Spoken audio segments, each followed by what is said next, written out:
Why do ships float but humans sink in the ocean? The shape of a ship's hull is an important factor in its ability to float. Ships are designed with a shape that helps them displace water and stay afloat.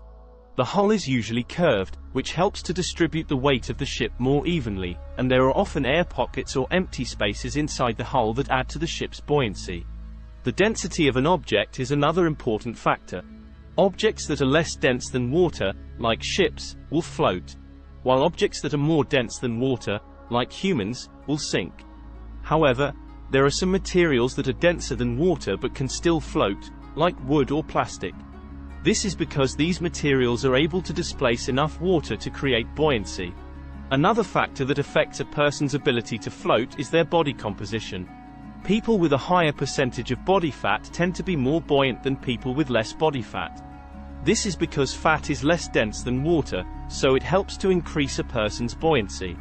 It's also important to note that while ships are designed to float, they can still sink if they take on too much water or if there's damage to the hull.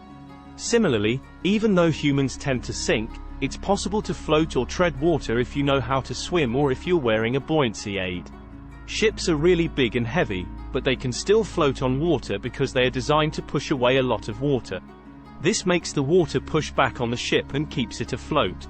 Humans, on the other hand, are much smaller and lighter than ships, and we're made mostly of things that are heavier than water. This means that when we're in water, we don't push away as much water as a ship does, and we can sink.